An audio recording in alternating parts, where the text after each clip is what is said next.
दोस्तों, किसी का बुरा करने में और सोचने में फर्क होता है। अगर आप किसी व्यक्ति के बारे में गलत और बुरा सोचते रहते हो तो आप अपनी ही सफलता को टाल रहे हो, यानी कि आपका ध्यान केवल वही अटका रह जाएगा। दोस्तों, आप लोगों ने एक कहावत तो सुनी होगी, होगा वही जो राम रच्छी राखा, यानी जो हमारे जन्म से पहले लिख चुका होगा वही होगा या नहीं। क्या आप लोग कर्म पर विश्वास रखते हो? तो मेरा आपसे निवेदन है कि कहानी के अंत तक हमारे साथ में बने रहना। नमस्कार दोस्तों, टुडे इंस्पायर्ड यूट्यूब चैनल में आपका स्वागत है। एक घर में आज खुशी का दिन था, इसीलिए उसने साधु महाराज को अंदर बुला लिया और उन्हें बैठने के लिए कहा। जब साधु महाराज बैठ गए तो किसान ने साधु महाराज से कहा, महात्मा जी, हमारे घर में बहुत समय के बाद बच्चे का जन्म हुआ है, आप कृपया करके इसका नामकरण कर दीजिए। साधु ने जैसे ही बच्चे को अपनी गोद में उठाया, तभी साधु ने देखा कि बच्चे की बाजू पर एक चिन्ह बना हुआ है जो राजयोग को दर्शाता है। साधु बच्चे की बाजू के ऊपर चिन्ह देखकर हैरान रह गया। किसान ने जब साधु को हैरान परेशान देखा तो उसने कहा, महात्मा जी, क्या बात है, आप इतना परेशान क्यों नजर आ रहे हो? साधु ने कहा, बेटा, मैं परेशान नहीं हूं, बल्कि मैं तो बहुत खुश हूं, क्योंकि तुम्हारा बेटा बहुत किस्मत वाला है। तुम्हारे बेटे की किस्मत में राजयोग लिखा है। किसान ने कहा, महात्मा जी, मैं आपकी बात समझा नहीं, आप क्या कहना चाहते हो? साधु ने कहा, बेटा, तुम्हारा पुत्र एक दिन राजा बनेगा। इसका विवाह 16 वर्ष की आयु में इस राज्य की राजकुमारी के साथ होगा और फिर यह इस नगर का राजा बन जाएगा। साधु की बात सुनकर राम बहुत खुश हुआ। जब गांव के लोगों को पता चला कि रामू का बेटा एक दिन इस नगर का राजा बनेगा तो सभी लोग उसको देखने के लिए आने लगे। एक दिन की बात है, उस नगर का राजा हिरण का शिकार करता करता काफी दूर जंगल में निकल गया, लेकिन हिरण राजा के हाथ नहीं आया। राजा को हिरण का पीछा करते करते प्यास लग गई थी, लेकिन राजा को आसपास कोई नदी या तालाब भी नहीं मिला जहां से वह पानी पी सके। राजा काफी समय से जंगल में इधर उधर घूम रहा था। राजा पानी की तलाश में भटकता हुआ उसी गांव में पहुंच गया जहां रामू रहता था। तभी राजा की नजर एक महात्मा के ऊपर पड़ी। राजा ने महात्मा से पानी मांगा। महात्मा ने राजा को रुकने के लिए कहा और अपनी कुटिया के अंदर से पानी लेने के लिए चले गए। महात्मा ने पानी लाकर राजा को दिया। राजा पानी पीने लगा। पानी पीने के बाद राजा ने देखा कि बहुत सारे लोग बाहर इकट्ठे होकर जा रहे थे। राजा ने महात्मा से उन लोगों के बारे में पूछा तो महात्मा ने कहा, यह सभी रामों के घर जा रहे हैं, क्योंकि उसके घर में एक बहुत ही किस्मत वाला बच्चे का जन्म हुआ है और एक साधु बाबा ने उसके बारे में भविष्यवाणी की है। राजा ने पूछा, बाबा, ऐसी कौन सी भविष्यवाणी की है जिसके कारण सभी लोग वहां जा रहे हैं? महात्मा ने कहा, साधु बाबा ने बताया है कि जब रामू का बेटा 16 साल का होगा तो उसका विवाह इस राज्य के राजा की पुत्री के साथ होगा और उसका पुत्र इस राज्य का राजा बनेगा। महात्मा की बात सुनकर राजा को बहुत गुस्सा आया कि आखिर एक मामूली किसान का बेटा उसकी पुत्री के साथ विवाह कैसे कर सकता है। राजा ने महात्मा से कहा, महात्मा जी, मैं ही इस राज्य का राजा हूं और आप क्या सोचते हो, एक मामूली किसान के बेटे के साथ मैं अपनी बेटी की शादी कर दूंगा? महात्मा ने कहा, राजन, जो इस बच्चे के भाग्य में लिखा है उसे कोई नहीं मिटा सकता। राजा को अपनी ताकत पर बहुत घमंड था। उसने कहा, महात्मा जी, मैं भगवान का लिखा हुआ आपको मिटाकर दिखाऊंगा। महात्मा ने मुस्कुराते हुए कहा, राजन, मैं भी यही हूं और आप भी यही हैं, देखते हैं। राजा ने महात्मा को प्रणाम किया और वापस अपने राजमहल चला गया। रात को राजा को नींद नहीं आ रही थी। वह यही सोच रहा था कि किसी भी हालत में उस साधु की भविष्यवाणी को सच नहीं होने देनी है। अगले दिन राजा अपना वेश बदल रामू के गांव में पहुंच गया। लोगों से पूछता पूछता राजा रामू के घर पहुंचा। राजा ने रामू के घर के बाहर जाकर उसे आवाज लगाई। रामू उसकी आवाज सुनकर घर से बाहर आया और उससे पूछा, आप कौन हो और किस लिए आए हो? राजा ने कहा, मैं सेठ हूं और मेरे खुद के कपड़े का व्यापार भी है और पास के ही गांव में रहता हूं।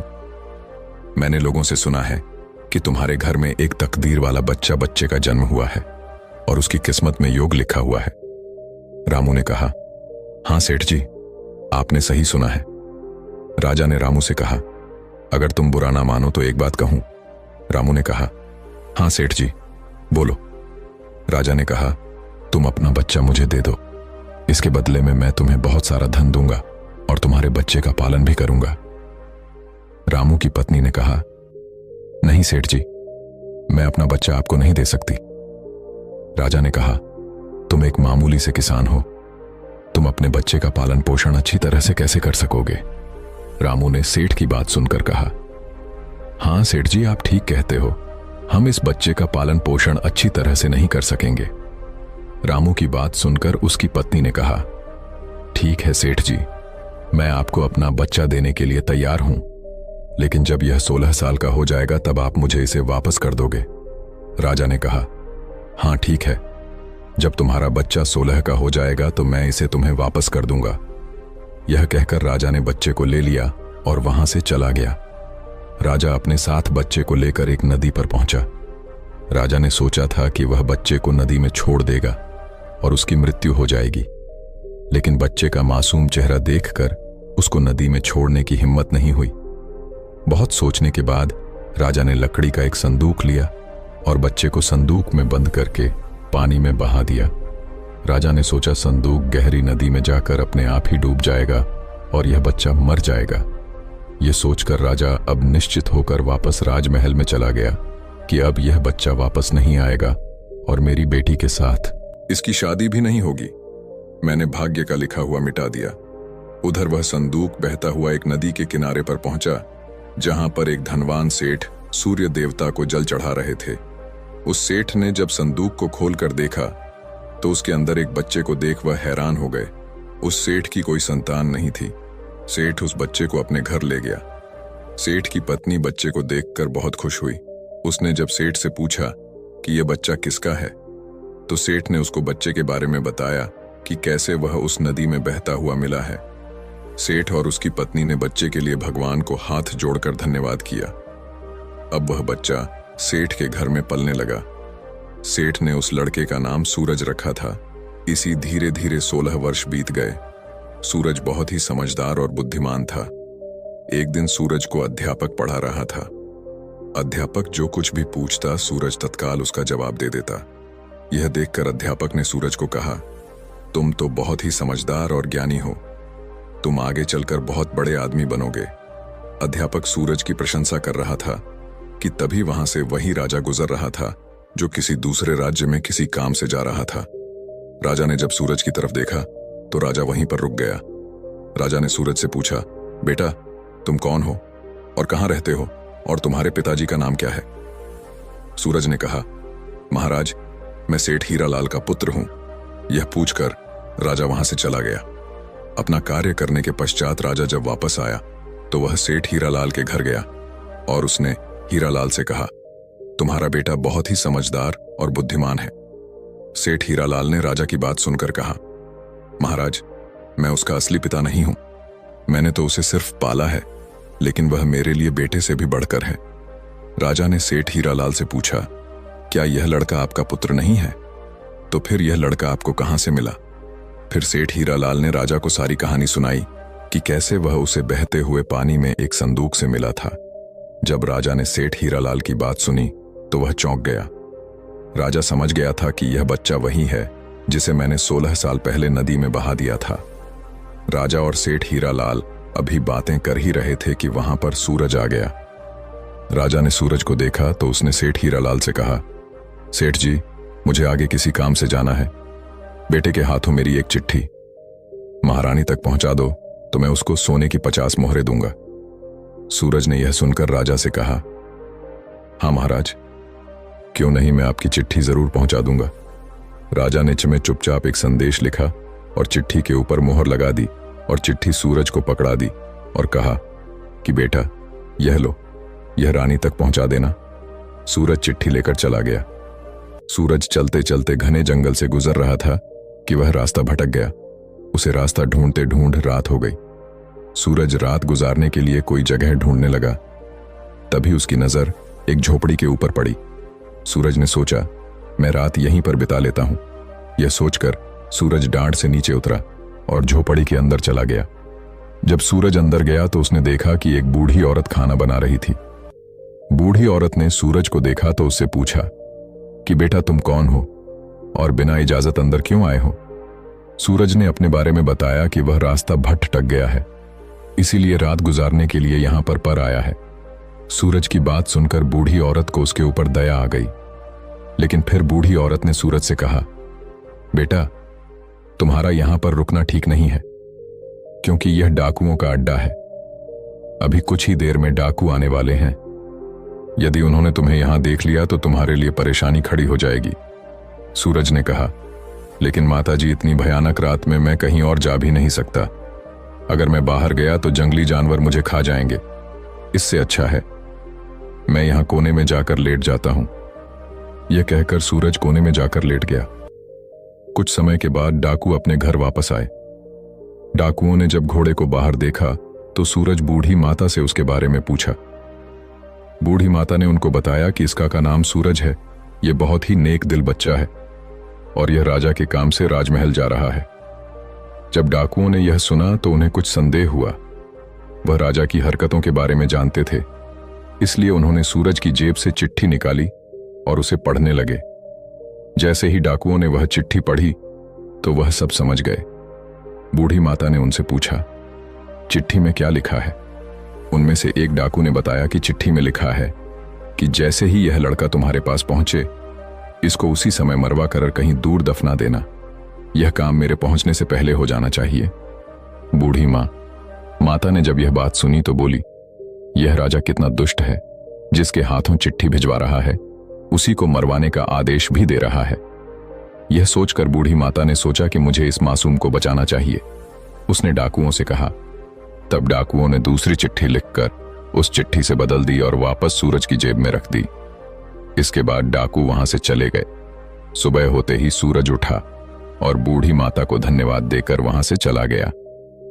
सूरज कुछ समय के बाद ही राजमहल पहुंच गया और उसने चिट्ठी महारानी को दे दी। महारानी ने चिट्ठी पढ़ी तो चिट्ठी में लिखा था कि यह लड़का बहुत ही बुद्धिमान और ज्ञानी है। यह राजकुमारी से विवाह करने लायक है, इसीलिए मेरे आने से पहले ही तुम इसका विवाह राजकुमार से कर दो। महारानी सोचने लगी कि आखिर ऐसे कैसे महाराज किसी अनजान से राजकुमारी का विवाह कर सकते हैं। लेकिन फिर उसने देखा कि चिट्ठी पर राजा की मोहर भी लगी हुई थी, इसलिए यह लड़का झूठ नहीं बोल सकता। यह सोचकर महारानी ने राजकुमारी का विवाह उस युवक से कर दिया। कुछ दिनों के बाद जब राजा वापस आया तो उसे पता लगा कि उसकी पुत्री का विवाह उसी युवक से हो गया है।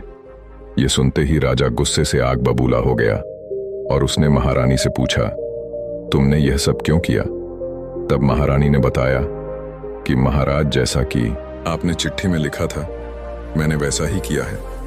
राजा ने महारानी को चिट्ठी दिखाने के लिए कहा।